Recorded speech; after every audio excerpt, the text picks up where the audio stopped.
नमस्कार, आप देख रहे हैं द न्यूज़ यात्रा। मैं हूं धीरज चौबे। मैं बात करता हूं देश की सर्वोच्च सेना, भारतीय सेना। देखिए, भारत में कारगिल वार हो या आपका सर्जिकल स्ट्राइक हो, इसके अलावा जो है अग्निवीर हो, ये सभी जो है सेना से संबंधित है। और सेना में उन लोगों के लिए खास है जो सेना की तैयारी करते हैं।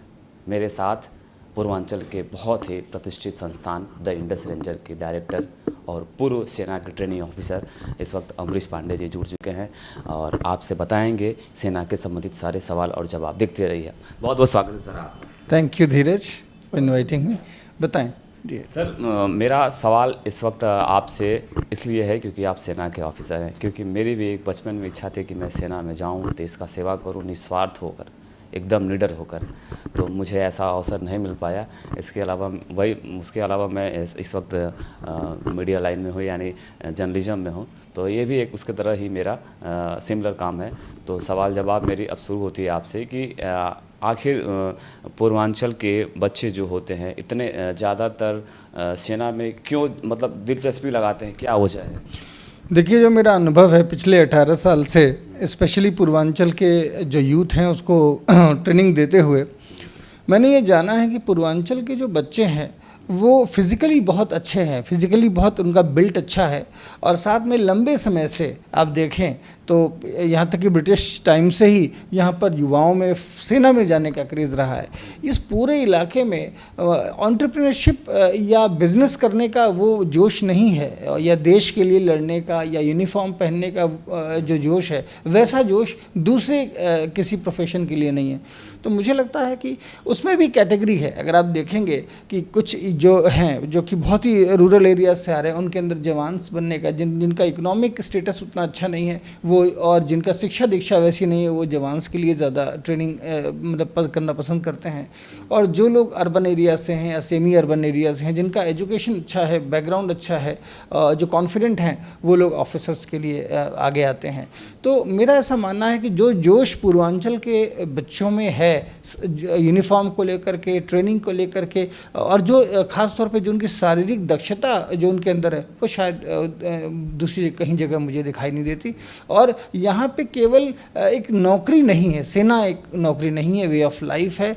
उनके लिए सब कुछ है, उसके लिए वो जीवन देने को अपना तैयार बैठे हैं। तो शायद मुझे ऐसा लगता है कि ये जो हम देखते हैं जोश, उत्साह, समर्पण, वो मुझे देश के किसी और कोने में दिखाई नहीं देता जितना कि मुझे यहाँ दिखाई देता है। देखिए, जो बच्चे तैयारी करना चाहते हैं सेना के लिए, एयरफोर्स हो, नेवी हो या आर्मी हो, तो उन बच्चों को आप कैसे ढालते हैं, वो कैसे आपके पास आते हैं? देखिए, पूर्वांचल का आपका एक उत्कृष्ट संस्थान है और काफ़ी पुराना है। 2005 से ये लगातार सेवा दे रहे हैं अभी तक, और न जाने कितने हज़ारों बच्चों का चयनित करा चुके हैं ये सेना में। तो सर, कैसे आप इन लोगों को, बच्चों को जो है आप ढालते हैं, कराते हैं, सिखाते हैं? धीरज, सेना में दो तरह से आप एंटर कर सकते हैं। एक जवान एंट्री के थ्रू एंटर कर सकते हैं और एक ऑफिसर्स एंट्री के थ्रू कर सकते हैं। इसके अलावा भी कुछ ऐसे हैं जो जेसीओस के थ्रू होते हैं, जैसे आरटी जेसीओ होता है, रिलीजियस टीचर होता है, या दूसरे और जैसे स्पोर्ट्स एंट्री वगैरह है। तो अलग अलग बहुत सारे तरह के एंट्रीज हैं। और सेना एक ऐसा बुके ऑफ करियर देता है। You can be an engineer in army, you can be a doctor in army, you can be a musician in army, you can be anything in army, you can be a good sports person, you can hone your skills जो कि sports के हैं। तो सेना एक बहुत ही कमाल का करियर ऑप्शन है। वो आपको वो सब कुछ देता है जो दूसरा कोई करियर ऑप्शन दे ही नहीं सकता। तो बच्चे हमारे जो हैं, जो भी ये हमारे व्यूअर बच्चे हैं, वयस्क हैं, वो समझना चाहते हैं। देखिए, आप काफ़ी ज़्यादा इस विषय के विशेषज्ञ हैं, तो उनको आप बताइए कि सेना में किन किन पदों पे कैसे जा सकते हैं पूरा। बिल्कुल सही। देखिए, सेना में जो युवा हैं, वो इच्छुक हैं, वो जाना चाहते हैं, वो हम बेसिकली दो कैटेगरीज में डिवाइड कर लेते हैं। एक जो जवान एंट्री के लिए जाना चाहते हैं, उनको अग्निवीर के थ्रू हम तैयारी कराते हैं, जिसमें उनका रिटन का प्रिपरेशन और फिजिकल ट्रेनिंग उसका हिस्सा है। और दूसरा जो ऑफिसर्स के लिए जाना चाहते हैं, एनडीए के थ्रू, सीडीएस के थ्रू, एफकेट के थ्रू, TES के थ्रू, TGC के थ्रू। तो उसका जो तरीका है उसका ये है कि उनको रिटन के की प्रॉपर तैयारी कराई जाती है, जिसमें इंग्लिश को बहुत इंपॉर्टेंस देते हैं, GS पूरा देते हैं क्योंकि UPSC एग्ज़ाम लेती है, और मैथमेटिक्स। तो NDA की अगर बात करते हैं तो 11th का 12th का मैथमेटिक्स, इंग्लिश और GS, और अगर CDS FCAT की बात करते हैं तो हाई स्कूल लेवल का मैथ्स की बात होती है और इंग्लिश और GS कॉम्पिटिटिव रहता है। तो हम बेसिकली डिवाइड करते हैं बच्चों की जो अगर हम कहें एजुकेशनल जो कैपेबिलिटीज़ हैं, जो उनका एक्स्ट्रा करिकुलर एक्टिविटी है, या कितना वो उनका पर्सनैलिटी या व्यक्तित्व कैसा है, इसके आधार पर, उसके आधार पर हम तैयारी कराते हैं। हमारे यहाँ बड़ा ही एक स्ट्रिक्ट रिजीम फॉलो होता है, जिसमें हम हफ्ते में 5 दिन तो बेसिकली फोकस रिटर्न पे करते हैं, लेकिन जो सैटरडेज़ हैं और संडेज़ हैं उसमें हम लोग फिजिकल ट्रेनिंग और SSP इंटरव्यू, इन सब कुछ चीज़ों को लेकर ख़ास तौर पे फोकस करते हैं। और मुझे लगता है कि अगर व्यक्तित्व का विकास नहीं हुआ है तो सेना में अधिकारी बनना कठिन है। सेना में अधिकारी बनने के लिए एक अच्छा व्यक्तित्व होना बेहद आवश्यक है, और उसमें जो ऑफिसर लाइक क्वालिटीज़ होती हैं, 15 OLQs हैं जो कि सेना में चयन के दौरान SSB में वो उनको देखा जाता है, उसके विकास पर हम लोग ध्यान देते हैं। तो ये केवल थल सेना के था या तीनों सेनाओं? देखिए, NDA या CDS की परीक्षा तीनों के लिए है, इसीलिए हम बोलते हैं जो SSB का फुल फॉर्म है वो सर्विसेज सिलेक्शन बोर्ड है, यानी army, navy, air force, all 3 services are included.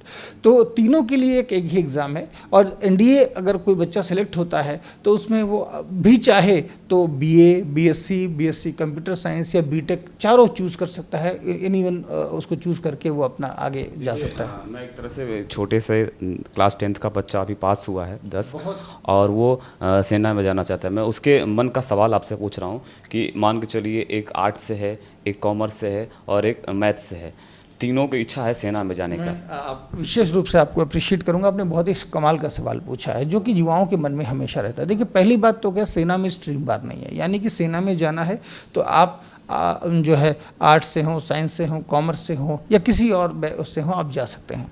दूसरा, एक छोटा सा सिस्टम है, तीनों सर्विसेज में नेवी और एयरफोर्स के लिए आपके पास +2 में मैथमेटिक्स और फिजिक्स होना ज़रूरी है। आर्मी के लिए ऐसा ज़रूरी नहीं है, आर्ट्स और कॉमर्स बैकग्राउंड के लोग भी जा सकते हैं।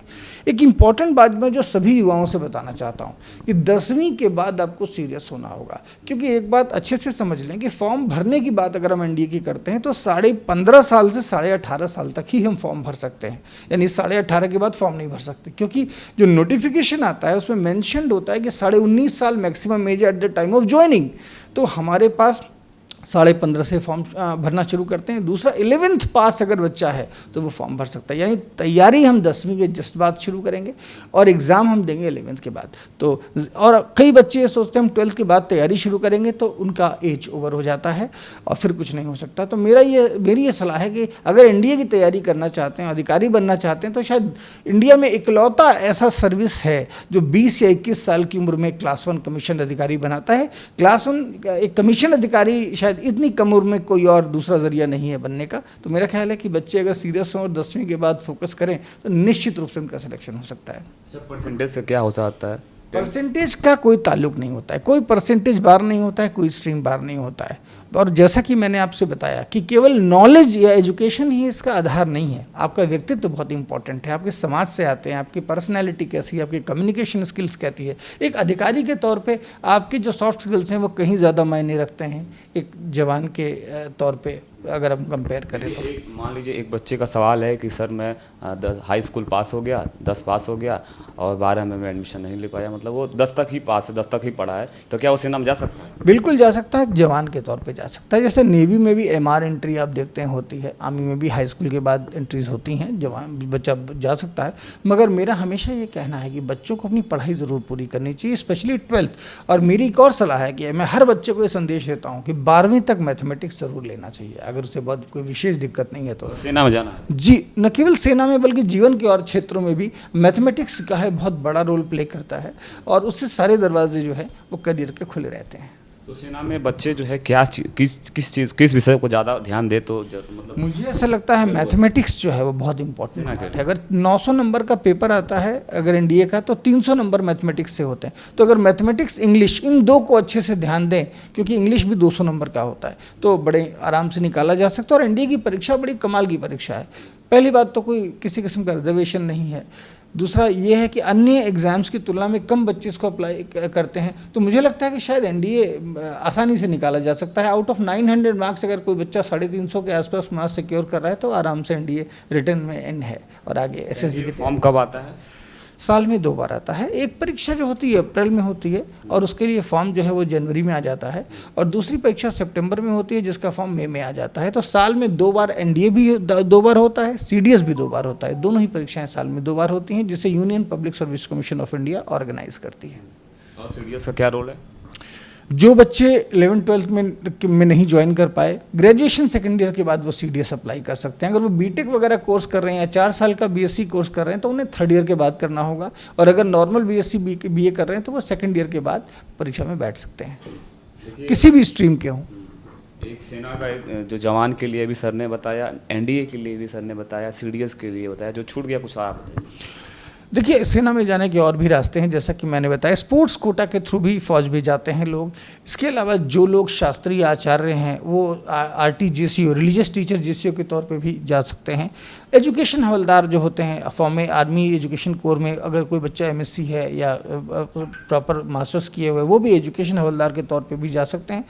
जैसा कि मैंने आपको पहले भी बताया है कि आर्मी एक बुके ऑफ करियर ऑप्शंस आपको ऑफर करती है, और मुझे लगता है जो अच्छी सैलरी एंड पे पैकेज है, सामाजिक प्रतिष्ठा है, प्रमोशन के चांसेस हैं, सुविधाएं हैं, या एक पोस्ट रिटायरमेंट बेनिफिट्स जो सेना ऑफर करती है भारत की, चाहे वो आर्मी हो, नेवी हो, एयरफोर्स हो, वो शायद कोई दूसरी ऑर्गेनाइजेशन ऑफर नहीं करती। तो मेरा ये कहना है कि ज़रूर सेना में जाइए।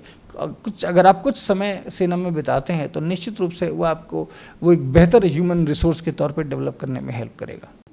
देखिए सर जो है इस वक्त इस संस्थान के काफ़ी जो है मतलब एक संस्थान के डायरेक्टर के अलावा एक बहुत ही पुराने मतलब कहा जा सकता है कि ज़्यादा जानकारी रखते हैं सेना से संबंधित छात्रों से। तो छात्र इनके यहाँ आते हैं तमाम, न जाने किस किस पद पे गए हैं, कोई एनडीए क्वालिफाई किया है, कोई सीडीएस क्वालिफाई किया है, कोई आर्मी में, कोई नहीं, मतलब हर जगह कोई ना कोई पहुँचा है इनके संस्थान से। तो सर आप इस संस्थान में बच्चों को ऐसा कुछ क्या देते हैं सबसे अलग, जो आपका जो प्रतिष्ठित या एकलौता बन जाता है पूर्वांचल में? सबसे पहले तो हम उन पे निगाह रखते हैं, उनके मेडिकल स्टैंडर्ड्स पे, वो कैसे खड़े होते हैं, वो कैसे बात करते हैं, वो कैसे अपनी बॉडी लैंग्वेज पर ध्यान देते हैं। हम उनका रेगुलर ग्रुप डिस्कशंस कराते हैं, लेक्चर प्रेजेंटेशंस कराते हैं, एसएसबी के जो टास्क होते हैं उनका रेगुलर प्रैक्टिस कराते हैं। फिजिकल ट्रेनिंग के लिए हर शनिवार को हम लेके जाते हैं जहाँ स्पोर्ट्स और अदर एक्टिविटीज़ होती है, so that they may keep themselves fit and like strong. सबसे बड़ी बात मैंने बताया, आपको एक अलग अप्रोच चाहिए होता है। केवल पढ़ाई से कोई सेना में सेलेक्ट नहीं होता। मैंने देखा 95% वाले बच्चे ना हों, शायद 3rd डिविजनर्स भी है। मेरी जानकारी में ऐसे बहुत से 3rd डिविजनर्स हैं ग्रेजुएशन में जो सीडीएस के थ्रू सेना में सेलेक्ट हुए और अफसर बने। मेरा हमेशा ये कहना है, बच्चों से संदेश है कि पढ़ाई के साथ साथ अपने एक्स्ट्रा करिकुलर पे, स्पोर्ट्स पे, हॉबीज़ पे और कुछ नया करने में ज़रूर ध्यान दें। नई चीज़ें सीखें, नई चीज़ें करें, इससे आपके व्यक्तित्व का विकास होगा और आप जीवन में वो कुछ कर पाएंगे या शायद वो अनुभव कर पाएंगे जो शायद केवल पढ़ाई करने वाले अनुभव नहीं कर सकते। सर देखिए, इस वक्त क्या है कि एनडीए में पिछले 3 साल से महिलाओं के लिए खास जो है नियुक्ति स्टार्ट हो चुका है। तो आप किस तरीके से इसको देख रहे हैं? बेहद शानदार सवाल है। देखिए, एनडीए ये हम सब के लिए बड़ी खुशी की बात है। पहले सीडीएस के थ्रू जो है वुमेन ऑफिसर्स बनती थी, शॉर्ट सर्विस कमीशन के थ्रू जाती थी। गवर्नमेंट ऑफ इंडिया ने अब लड़कियों के लिए एक बहुत शानदार मौका दिया है। लड़कियां भी 11वीं 12वीं के बाद अपने एनडीए की तैयारी करके सेना में अधिकारी बन सकती हैं। हालांकि अभी सीट्स कम हैं, लेकिन बहुत जल्दी और बढ़ेंगी, क्योंकि महिलाओं ने हर क्षेत्र में अपना लोहा मनवाया है। वो एक अच्छी ऑफिसर के तौर पे सामने आ रही हैं, और हमें लगता है the country should not be deprived of the talent that women have of our country. So मुझे ऐसा लगता है कि बहुत स्वागत योग्य कदम है, और मुझे लगता है कि सरकार को आगे सीट्स बढ़ाने पर भी विशेष ध्यान देना चाहिए। ये तो मान लीजिए कि एनडीए से संबंधित सवाल है। इसके अलावा सर काफ़ी चर्चित सवाल इस वक्त है अग्निवीर, क्योंकि इस वक्त युवा जो हैं वो बहुत मतलब उनके मन में चल रहा है कि मेरे लिए ये नौकरी कैसा है, क्या सही है, क्या गलत है, क्या इससे मेरा भविष्य उज्जवल होगा या मेरा परिवार जो है स्टेबल रहेगा। काफ़ी सारे सवाल है और इस पर राजनीति भी बहुत बड़ी हो रही है। और मैं आपसे इसलिए चर्चा कर रहा हूँ क्योंकि आप इसके विशेषज्ञ हैं, आप बच्चों को ट्रेनिंग देते हैं। तो सर आप अग्निवीर को किस नज़रिए से देख रहे हैं? बहुत बहुत अच्छा सवाल है ये, शायद मैं इस सवाल की उम्मीद भी कर रहा था। देखिए, निश्चित रूप से सेना, कभी भी सेना एक करियर के तौर पे बुरी नहीं है, पहली बात तो मैं ये बताना चाहता हूँ, वो चाहे जो भी एंट्री हो।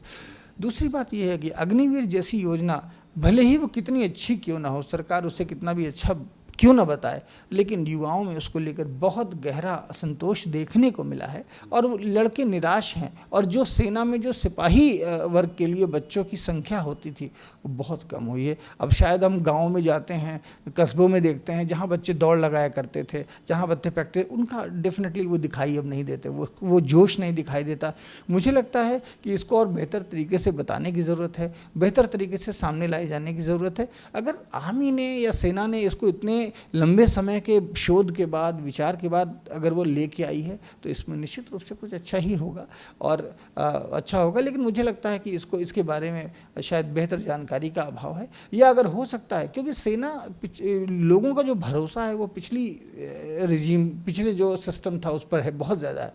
मुझे लगता है कि गवर्नमेंट को विचार करना चाहिए कि देश के हित में क्या है और उसके आधार पर फैसला लेना चाहिए। मुझे लगता है योजना अच्छी है, इसमें कोई शक नहीं, लेकिन उसके बारे में अवेयरनेस नहीं है या फिर लोग इसमें इंटरेस्ट नहीं ले रहे हैं, तो इस पर जरूर विचार होना चाहिए। मनोबल बच्चों का गिर गया है, बहुत गिरा है। शायद लैक ऑफ इन्फॉर्मेशन भी है, लेकिन मुझे उम्मीद है कि ज़रूर जो लोग इसके लिए बैठे हैं उस पर ध्यान दे रहे हैं। अग्निवीर में सर क्या क्या सुविधाएं मिलती हैं, कैसे नौकरी चलती है, 4 साल में क्या करा होता है, जरा बताइए। देखिए, ये थोड़ा सा, चूँकि ये योजना भी बहुत नई है और अभी आर्मी इसको स्टडी भी कर रही है, जितने भी अग्निवीर शामिल किए गए उनका बहुत ख्याल रखा जाता है, उनको ये कोशिश की जाती है कि वो डिमोरलाइज ना हो, उनको लगातार ट्रेनिंग प्रोवाइड की जा रही है, अच्छे से अच्छा उनका रहने और खाने का इंतज़ाम है। मुझे ऐसा लगता है कि सरकार इस पर ध्यान दे रही है और ज़रूर सरकार इस योजना को और आकर्षक बनाने के लिए कुछ ना कुछ अवश्य करेगी। लेकिन ये तो समय ही बताएगा कि और क्या चीज़ें हैं। लेकिन हो सकता है कि जैसे ही हमारा फर्स्ट या सेकंड बैच पूरी तरह से सेना में शामिल होता है, हम और कुछ नया देखेंगे, ज़रूर देखेंगे। मैं ये पूछ रहा हूँ कि अग्निवीर में बच्चों को क्या सुविधाएं मिलती हैं? क्या वो रिटायर होते हैं या 4 साल बाद आते हैं तो क्या उनको मतलब कि जो सामान्य सेना के जो होते हैं जवान, उनकी तर्ज पे सुविधाएं दी जाती हैं, हॉस्पिटल से रिलेटेड सारा कुछ जो कुछ होता है? कुछ सुविधाएं ज़रूर उसी तर्ज पे दी जाती हैं जैसा कि सेना में अन्य सिपाहियों को या अन्य अधिकारियों को हैं। मेरा ये कहना है कि देखिए कि आप केवल 4 साल या 3 साल की सर्विस करके बाहर आकर के वो सारी सुविधाएं नहीं ले सकते जिस व्यक्ति ने अपना पूरा जीवन दिया है। मुझे लगता है कि ऐसी योजना है जहां एक युवा अंदर जाता है, 4 साल तक अच्छा ह्यूमन रिसोर्स बनता है, फिर इसके बाद वो इंडक्ट होता है, तो अल्टीमेटली वो सारी सुविधाएं उसको मिलेंगी, निश्चित रूप से मिलेंगी। वो सेना में ही जाएगा या पैरामिलिट्रीज में जाएगा, एक बेहतर ह्यूमन रिसोर्स बन के जाएगा। निश्चित रूप से वो सारी सुविधाएँ नहीं मिलती हैं, लेकिन आगे जाके जब वो फिर से सेना में 4 साल के बाद दोबारा उसका सिलेक्शन होगा, वो रेगुलर आर्मी में एज ए रेगुलर सिपाही भर्ती होगा, तो उसे वो सारी सुविधाएं मिलेंगी। लेकिन इन 3-4 वर्षों में एक ट्रेनी के तौर पे वो देखा जाता है और उसको एक इमर्जिंग सोल्जर के तौर पे देखा जाता है। मुझे लगता है उसके बाद जब वो फाइनली परमानेंट होगा, उसके बाद वो सारी सुविधाएं उसको दी जाएंगी। लेकिन निश्चित रूप से अभी की जो सर्विस कंडीशन है वो उन लोगों से अलग हैं जो पुराने। जो बच्चे एनसीसी करते हैं उनके लिए क्या सुविधाएं होती हैं? देखिए, जो बच्चे एनसीसी क्या है, नेशनल कैडेट कॉर्प्स को शुरू काफ़ी पहले किया था, चाइना वार के आसपास। हमने एक ऐसा डेवलप करना था कि ह्यूमन रिसोर्स चाहिए था सेना को जो रेगुलर आर्मी में ना होते हुए भी ज़रूरत पड़ने पर देश की सेवा कर सके, और उसी क्रम में एनसीसी और एक और ऑर्गेनाइजेशन जिसे हम टेरिटोरियल आर्मी कहते हैं वो शुरू किया गया था। टेरिटोरियल आर्मी में up to the age of 42 भी तक जो ज्वाइन कर सकते हैं, वे लोग जो अन्य क्षेत्रों में कार्यरत हैं वो टेरिटोरियल आर्मी के थ्रू सेना सिपाही और या ऑफिसर के तौर पे अपनी सर्विस दे सकते हैं। ये दोनों ही शुरू किया गया था। एनसीसी को कॉलेजेस से जोड़ा गया जहां बच्चे कॉलेज की शिक्षा के साथ साथ अनुशासन, लीडरशिप, ऑर्गेनाइजेशन ये सब सीखते हैं और भविष्य के सिपाही या भविष्य के अधिकारी के तौर पे अपने आप को तैयार करते हैं। अभी डिपेंड करता है कि वो किस उनकी योग्यता क्या है और उसके आधार पे उनको वो चीज़ें। निश्चित रूप से मैं कहूँगा एनसीसी एक बहुत शानदार ऑर्गेनाइजेशन, मैं खुद इसका हिस्सा रहा हूँ। मैंने रिपब्लिक डे परेड में 99 में ऑल इंडिया कमांड किया था। तो मैं निश्चित रूप से कह सकता हूँ कि व्यक्तित्व विकास में एनसीसी बेहद अहम रोल प्ले करता है। हर बच्चे को इसे ज्वाइन करना चाहिए। सर, संस्थान से जुड़े जो बच्चे जो चयनित होते हैं, अब वो आते हैं चयनित होने के बाद सीडीएस है या एनडीए, मैं उनको मतलब उनसे तो मिला नहीं हूँ ना, उनको समझना चाहता हूँ कि उनका कैसा बिहेवियर होता है जब वो बड़े पद पे 4 साल ट्रेनिंग लेने के बाद आते हैं, तो कैसा उनका अनुभव होता है। बेहद ये भी एक खूबसूरत सवाल है। जब हम देखते हैं कि कोई बच्चा हमारे पास हमेशा मई, जून में और नवंबर, दिसंबर में वो सभी बच्चे आते हैं, ऑफिसर्स जो अंडर ट्रेनिंग होते हैं खड़गवासला में, वो आते हैं और टर्म ब्रेक्स के दौरान अपना एक्सपीरियंस शेयर करते हैं, अपने जूनियर्स को मोटिवेट करते हैं। मैंने देखा है कि उनके डिसिप्लिन में, उनके कम्युनिकेशन में, उनके जो तौर तरीके हैं उसमें बहुत बदलाव आता है। शायद मुझे लगता है एनडीए जैसा एकेडमी विश्व में दूसरा नहीं है। मैं आपको बता रहा हूँ, आपने आईएम्स देखे होंगे, आपने आईआईटीज देखे होंगे, लेकिन आप शायद ये मुश्किल है मीडिया के लिए अंदर जाना, लेकिन मैं इतना बता रहा हूँ कि अगर कोई व्यक्ति नेशनल डिफेंस एकेडमी में जा कर के वहाँ के ऑफिसर्स का रूटीन और अगर लाइफ देखेगा, हैरान रह जाएगा। आप किसी ऑफिसर को वो करा सकते हैं जो बाकी लोगों के लिए असंभव है। तो निश्चित रूप से मुझे लगता है ऐसा संस्थान दूसरा सपने जैसा है कि मैं जाके जो है वहाँ से मिल पाऊँ, क्योंकि मेरी दिल्ली शहर मतलब है कि मैं सेना के बड़े बड़े अधिकारियों से, उन छात्रों से जो 4 साल की तैयारी कर रहे हैं, मिल पाऊँ। पर आपसे मैं ये जानना चाहूँ। निश्चित रूप से ऐसा कर सकते हैं, बिल्कुल कर सकते हैं। पहली बात तो सेना की तमाम वेबसाइट्स पर उनके ट्रेनिंग वीडियोज़, जैसे आप टॉर्च बेयरर्स करके, स्टैंडर्ड बेयरर्स करके एक पूरा वीडियो है जो कि आप नेट पे देख सकते हैं, उसमें काफ़ी कुछ बताया गया है। इसके अलावा भी अगर आप किसी जो बच्चा वहाँ अंडर ट्रेनिंग है और पीओपी में हो रहा है तो वो भी आप इनवाइट कर सकता है, आपको निश्चित रूप से जा सकते हैं। मैं एक ही बात कहूँगा, जो मेरा अनुभव है, जो मेरा लगाव है भारतीय सेना से, एक ही बात कहूँगा, एनडीए जैसी दूसरी सर्विस इंडिया में नहीं है और न कभी हो सकती है। No IIT, no IIM can match the life जो कि हम एनडीए में एक कैडेट एंजॉय करता है। सर, आप इतने बच्चों को जो है सेना में भेजे हैं, तो कैसे आप मतलब क्या अनुभव आप उनकी साझा करते हैं बच्चों का? इतने देखिए, आप देश सेवा इतने बड़े अच्छे लेवल पे कर रहे हैं, क्योंकि देश के जवान को आप भेज रहे हैं। ये एक संस्थान, एक सेना का नर्सरी भी है, क्योंकि यहाँ से बच्चे पढ़ के शारीरिक शिक्षा ले के देश की सेवा में जाते हैं। न जाने हज़ार बच्चे इस संस्थान से गए होंगे और आगे भी तैयारी कर रहे हैं, जा रहे हैं। तो सर, उनके मतलब कि वो किस तरीके से, मतलब मेरा कहने का मतलब ये कि जो आते हैं उनकी स्थिति क्या रहती है, शारीरिक, वित्तीय और धन से रिलेटेड, क्या गरीब होते हैं, क्या अमीर होते हैं, कैसे उन लोग को आप मैनेज करते हैं? देखिए, मैंने बताया कि हर तरह के लोग आते हैं, people from all walks of life want to join से युवा सेना में जाना चाहते हैं, मैंने देखा है। लेकिन कई युवाओं को पता नहीं होता है, वो कई लोग समझते हैं बहुत कठिन है, कई लोग समझते हैं। जैसे मान के चलिए जो बच्चे निर्धन है, मैं समझ रहा हूँ, उनके पास धन नहीं है मगर फिर भी जाना चाहते हैं, सेना से अच्छा और कोई विकल्प कैसे हो सकता है? पूरी ट्रेनिंग, चाहे वो ऑफिसर बन के एनडीए ज्वाइन करते हैं, चाहे वो एज ए सिपाही के तौर पे ज्वाइन करते हैं, उनकी पूरी ट्रेनिंग फ्री ऑफ कॉस्ट होती है। गवर्नमेंट ऑफ इंडिया हर चीज़, उनका खाना पीना रहना सब अरेंज करती है। एक ऐसा व्यक्ति जो सोशल स्टेटा में सबसे नीचे है, वो भारत का जनरल बन सकता है। और हमने ये देखा है कि एनडीए जैसी परीक्षा की तैयारी के लिए, आप शायद जानते होंगे, भारत में जितनी भी परीक्षाएं होती हैं उसमें जो एंट्री फीस होती है या जो फॉर्म भरने की फ़ीस होती है, किसी में 1000 है, किसी में 3000 है, एनडीए में आज भी 100 रुपीज़ है। और स्पेशली विमेन के लिए या जो लोग अदर या बैकवर्ड्स सोसाइटी से हैं, उनके लिए वो फ्री ऑफ कॉस्ट है। शायद इससे बड़ी बात क्या हो। निःशुल्क है, पर मैं आपके संस्थान से संबंधित बात कर रहा हूँ। जैसे मान लीजिए मैं तैयारी करना चाहता हूँ, मेरे पास पैसे नहीं है, कि मेरे घर से हालात ठीक नहीं ताकि मैं तैयारी कर पाऊँ, तो ऐसे बच्चों के लिए आप क्या करते हैं? देखिए, मैं निश्चित रूप से हर संस्थान की एक फ़ीस होती है, क्योंकि हमें अपने सिस्टम को, अपने रिसोर्सेज को जारी रखने के लिए इसकी ज़रूरत है। लेकिन कोई भी बच्चा अगर वाकई सेना में जाना चाहता है, उसके अंदर पैशन है और उसके अंदर इकोनॉमिक ऑब्स्टिकल्स आ रहे हैं, तो मैं इस बात की गारंटी देता हूँ कि वो मेरे पास आए, मैं उसकी निश्चित रूप से मदद करूँगा, बशर्ते कि वो डिज़र्विंग होना चाहिए, उसके अंदर वो पैशन होना चाहिए। और अगर वो अपने लक्ष्य को लेकर दृढ़ प्रतिज्ञ है, डिटर्मिन्ड है, तो ऐसा हो ही नहीं सकता कि मैं उसको मदद न की जाए। मैं व्यक्तिगत रूप से उसकी मदद करता हूँ, मैं आपको विश्वास देता हूँ।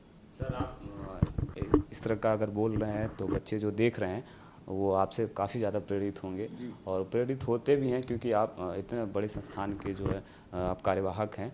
तो सर इस वाराणसी से और ये अगल बगल जो सटे ज़िले हैं, जैसे वाराणसी से सटा हुआ सर इलाहाबाद हो गया, मिर्ज़ापुर हो गया, बिहार कुछ ज़िला बिहार का हो गया, तमाम क्षेत्र के बच्चे आते हैं। तो सर उनमें क्या मतलब सेना से संबंधित कुछ अलग होता है? देखिए मैं आपको बताता हूँ। बेसिकली अगर पूर्वांचल की बात करें तो गाज़ीपुर है, चंदौली है, अगर हम कहें तो इधर बगल में आजमगढ़ है, मऊ है, भदोही है, गोरखपुर है, बिहार से कैमूर है, बक्सर है, और मतलब ये सब वो ज़िले हैं जहाँ से बच्चे ज़्यादा आते हैं। गाज़ीपुर के आगे अगर आप देखें एक और ज़िला है बलिया, वो भी एक बड़ा केंद्र है उस बच्चों के सेना में जाने का।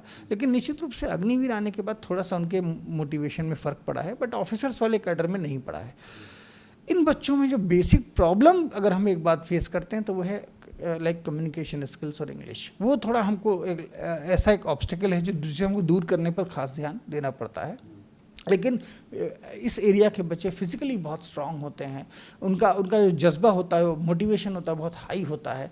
और शायद मुझे लगता है कि अगर उनको प्रॉपर ट्रेनिंग दे दी जाए, अगर उनकी कम्युनिकेशन स्किल्स को इम्प्रूव कर दिया जाए, तो उनसे बेहतर ऑफिसर सोल्जर्स आपको हिंदुस्तान में कहीं से नहीं मिलेगा। अगर यहाँ के बच्चों को रिटन में मतलब पढ़ाई लिखाई में शारीरिक तो आपने बोला संपन्न होते हैं ज़्यादातर, पर ऐसा रिटन में सर उनको किस चीज़ पे फोकस ज़्यादा करना? देखिए इधर के बच्चे रिटन निकालते हैं, काफ़ी बड़ी संख्या में निकालते हैं, क्योंकि उनका मैथमेटिक्स अच्छा होता है, फिजिक्स अच्छा होता है, बेसिक इश्यूज उनको एसएसबी में आता है। क्योंकि एसएसबी में अभी भी अगर हम देखें कि फ़ौज में क्या है, एक ऑफिसर को ऑफिसर के पास कम्युनिकेशन स्किल ज़रूर अच्छा होना चाहिए। क्योंकि अगर वो ऑल इंडिया लेवल पे आया है, उसके बगल में one person coming from Tamil Nadu, other one is coming from Odisha and other one is coming from Kerala, how would he be able to communicate अगर उसको इंग्लिश नहीं आएगी? तो निश्चित रूप से कम्युनिकेशन पे जोर देने की ज़रूरत है, फिजिकल स्ट्रेंथ पे देने की ज़रूरत, बढ़ाने की ज़रूरत है। क्योंकि अल्टीमेटली चाहे कोई भी एकेडमी हो, आप देखेंगे फिजिकल जो चीज़ें हैं उस पर कभी कॉम्प्रोमाइज़ नहीं होता। कम्युनिकेशन स्किल कम क्यों होता है, वीक क्यों होता है जरा इसलिए? क्योंकि हमारे देश में जो कॉन्वेंट एजुकेशन वाला जो फैशन है वो बहुत लेट पहुंचा है इधर। बच्चों का उतना ओरिएंटेशन था नहीं। अब जाके कहीं सीबीएसई स्कूल दिखाई देने लगे हैं। अब इंग्लिश मीडियम निश्चित रूप से पहले 10 साल पहले से अब तक बहुत चेंज आया है। इसीलिए आप देखेंगे नंबर ऑफ जो स्टूडेंट्स हैं सेलेक्ट होने वाले, वो भी बहुत बड़ी संख्या बढ़ी है। पूर्वांचल का जो सिलेक्शन है वो काफ़ी बड़ा हिस्सा बच्चों का रहता है, जाता है। तो हमने ये देखा है कि लगातार पिछले 10-15 सालों में बहुत तेज़ी से ऐसे बच्चों की संख्या बढ़ी है जो अफसर बन रहे हैं। जवान में तो शुरू से ही थे, लेकिन ऑफिसर बगल में ही आप देखें गहमर नाम का एक प्लेस है, उसके लिए तो वो जाना जाता है। घर, जी हाँ, हर एक घर, every house hold has one of either officer. और सबसे बड़ा गांव भी है। जी हाँ, सबसे बड़ा गांव है। और वहाँ पे बाकायदा गवर्नमेंट ने और भी प्रोविजनिंग, जैसे छोटा सा एक स्टोर जो है वो खोला हुआ है और बहुत सारी सुविधाएं हैं वहाँ पर। मुझे लगता है कि शायद ब्रिटिश टाइम से ही आपने सुना होगा, जो भारत के परमवीर चक्र विजेता वीर अब्दुल हमीद का आपने नाम सुना, इस फ्रॉम गाज़ीपुर। तो ये जिला जाना जाता है, गैंगटिक बेल्ट है, लोग लंबे तगड़े होते हैं, और फौज में तो हमें ऐसे ही युवाओं की ज़रूरत होती है। देखिए इस वक्त क्या है, सेना से संबंधित एक खबर भी मैं आपको बता रहा हूँ कि अभी सेना के जो हाई कमांड ऑफिसर हैं, जनरल जिसे कहा जाता है, फिलहाल मनोज पांडे जी हैं, और इनका जो है तबादला हो गया है। इनके जगह उपेंद्र द्विवेदी जी इस वक्त नियुक्त किए गए। उनका जो है 30 तारीख को अपने 30 जून को पद को संभालेंगे। तो सेना के एक और खबर यही है कि जम्मू कश्मीर में आतंकवादियों का हमला भी हुआ है। जैसे जिस दिन शपथ लिया जा रहा था भारत सरकार का, एनडीए गवर्नमेंट का, उस दिन भारत पे हमला भी हुआ, आतंकवादियों को, तीर्थयात्रियों पे बस पे हमला हुआ। तो सर ज़रा ये आतंकवादी का संबंधित क्या मसला है देश में? देखिए आपने अभी जो चेंज ऑफ रिजीम बताया, सेना में जो नए जनरल साहब द्विवेदी साहब आ रहे हैं, ये बहुत स्वागत कदम है और अच्छे लोग आते हैं, टेन्योर पूरा करके जाते हैं। हमारे देश में पाकिस्तान की तरह नहीं होता है, जहाँ पे जनरल से एक बार बनने के बाद फिर वो बने ही रहते हैं या फिर शायद पावर को कैप्चर कर लेते हैं। हमारे देश में आज भी हमारी बहुत प्रोफेशनल डिसिप्लिन आर्मी है, and we should be proud of it.